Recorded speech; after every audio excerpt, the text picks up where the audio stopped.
أعوذ بالله من الشيطان الرجيم بسم الله الرحمن الرحيم ما أصابك من حسنة فمن الله وما أصابك من سيئة فمن نفسك وأرسلناك للناس رسولا وكفى بالله شهيدا صدق الله العظيم. یہ سورۃ النساء آیت نمبر 79 ہے. پہلی آیات سے ربط یہ ہے کہ منافقین کے اعتراض کا اجمالی جواب تھا قل کل من عند اللہ، کہ سب کچھ اللہ کی جانب سے ہے.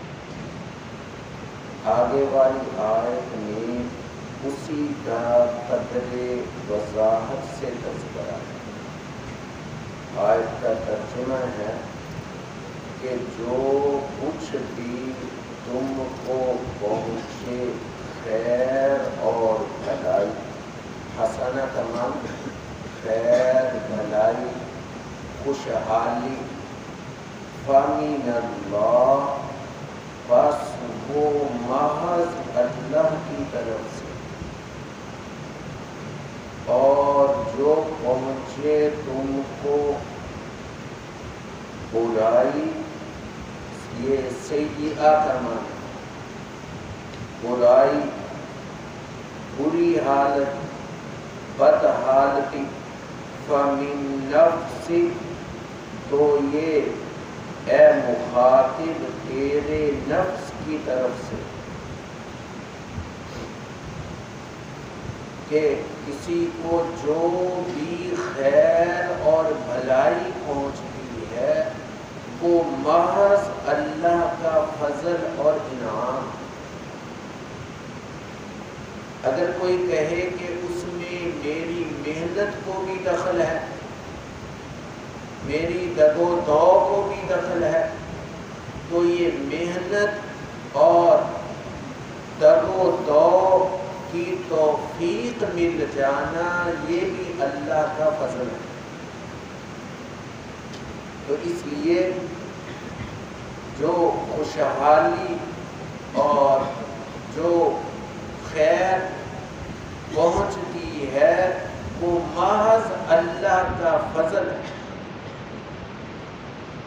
اور آگے فرمایا کہ جو بدحالی پہنچے تمہاری طرف سے، یہ تمہارے نفس کی جانب سے ہے. کیونکہ انسان کو جب بھی کوئی بدحالی پہنچتی ہے اس کی وجہ اس کا اپنا کوئی گناہ اور کوئی کمزوری ہو. نبی پاک صلی اللہ علیہ وسلم نے اسی کو حدیث مبارکہ میں ذکر کیا. تفسیر مظہری میں اور معارف القرآن میں جامع ترمذی کے حوالے سے ہے کہ آپ صلی اللہ علیہ وسلم نے فرمایا لا تصیب عبدا نقبة فما فوقها وما دونها إلا بذنب وما يعفو كثيرا، کہ بندے کو جو بھی چھوٹی بڑی تکلیف پہنچتی ہے یہ اس کے اپنے اعمال کا وبال ہے، اور بہت کچھ تو اللہ معاف کر دے. تو یہ اس آیت میں جواب دیا منافقین. آگے فرمایا وَأَرْسَلْنَاكَ لِلنَّاسِ رَسُولًا، اور ہم نے بھیجا ہے آپ کو تمام لوگوں کے لیے رسول بنا کر. للناس کے لفظ ہیں، تمام کے لیے رسول بنا کر بھیجا۔ تو اس میں اشارہ کیا کہ آپ کی رسالت عام ہے، صرف عرب کے لیے نہیں، عرب و عجم سب کے لیے، جن و انس قیامت تک سب کے لیے آپ کی رسالت ہے۔ اس میں آپ کی عموم رسالت کا تذکرہ ہے۔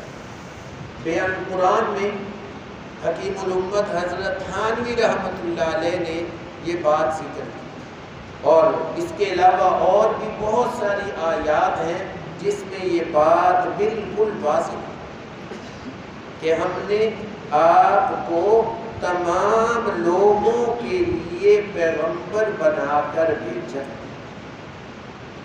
اور آگے فرمایا وَكَفَى بِاللَّهِ شَهِيدًا، اور اس پہ اللہ تعالی خود ہی بطور گواہی کے کافی ہے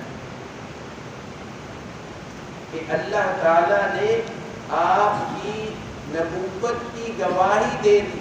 کیسے دے دی؟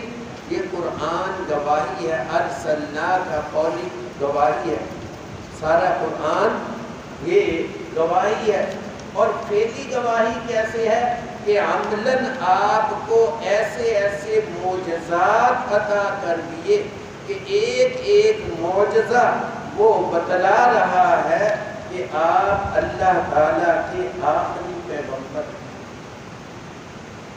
تو جب گواہی سے بھی ثابت ہو گیا آپ تمام کے لیے پیغمبر ہیں، آگے والے آیت میں اسی مضمون کا ترجمہ مَن یُطِعِ الرَّسُولَ فَقَدْ أَطَاعَ اللَّهَ، جو رسول کی بات مانتا ہے پس یقیناً وہ اللہ کی بات مانتا ہے۔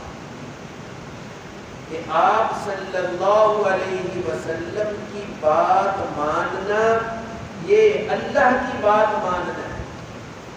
تفسیر کبیر میں امام رازی رحمۃ اللہ علیہ نے یہاں دو فائدے لکھے۔ پہلا یہ لکھا کہ یہ آیت صاف طور پر بتا رہی ہے کہ انبیاء معصوم ہوتے ہیں، انبیاء سے کسی قسم کے گناہ نہیں ہوتے، وہ گناہوں سے جرائم سے پاک صاف ہوتے ہیں۔ اسی لیے تو نبی کی اطاعت کو اللہ کی اطاعت کا، اگر اطاعت رسول یہ اللہ کی اطاعت نہ ہوتی پھر تو کوئی کہہ سکتا، جب یہ کہا گیا کہ رسول کی اطاعت یہ عین اللہ کی اطاعت ہے، معنی یہ ہے کہ رسول کا ہر قول و فعل وہ ہر قسم کی لغزش سے پاک۔ اور دوسری بات امام شافعی رحمۃ اللہ علیہ کے حوالے سے ذکر کہ امام شافعی رحمۃ اللہ علیہ فرماتے ہیں کہ ابواب الوضو سے لے کر آگے تک فقہ میں ابواب ہیں، پہلے وضو کا بیان، پھر نماز کا، پھر زکوٰۃ کا، حج کا، اس طرح کہ یہ تمام ابواب جو ہیں یہ رسول اللہ صلی اللہ علیہ وسلم کی احادیث سے واضح ہوتے ہیں۔ تو امام شافعی کے حوالے سے ذکر کیا کہ اس آیت سے یہ بھی معلوم ہوا کہ رسول اللہ کی احادیث حجت ہے، وہ بھی اسی طرح دلیل ہے جس طرح قرآن پاک دلیل ہے۔ آگے فرمایا وَمَن تَوَلَّى فَمَا أَرْسَلْنَاكَ عَلَيْهِمْ حَفِيظًا، اور اب بھی جو منہ موڑے تو آپ کا کیا نقصان، تسلی دی جاتی ہے آپ پریشان نہ ہو، ہم نے آپ کو ان پر حفیظ بنا کر نہیں بھیجا۔ کہیں کہا حفیظ نہیں بنایا، کہیں کہا وکیل نہیں بنایا۔ حفیظ اور وکیل وہ ہوتا ہے جس سے بات پرس ہو کہ اس نے یہ حرکت کیوں کی، بلکہ کیا فرمایا آپ کو ہم نے نذیر اور بشیر بنایا۔ کہ آپ کے ذمہ بات صحیح طور پر پہنچا دینا، جہنم سے ڈرا دینا اور جنت کی خوشخبری دے دینا ہے، تو آپ نے یہ کام صحیح طور پر کیا۔ آپ نے تبلیغ کے اندر دعوت میں کسی قسم کی کسر نہیں چھوڑی اور کسی قسم سے کوتاہی نہیں ہوئی، تو آپ اس قدر ان کے منہ پھیرنے کا اثر نہ لیں۔ تو آپ صلی اللہ علیہ وسلم کو اس میں ایک درجے میں تسلی ہے، اور اسی کے ضمن میں آ جاتی ہے تسلی ان شیوخ کو، ان اساتذہ کو اور ان والدین کو جو ہر طرح کی وہ اپنے بچوں کی تربیت کے باوجود اگر بچے بات کی طرف نہ آئیں تو ان کے لیے بھی اس کے اندر تسلی ہے۔ حق تعالی شانہ ہمیں صحیح تفسیر سمجھنے کی توفیق عطا فرمائے۔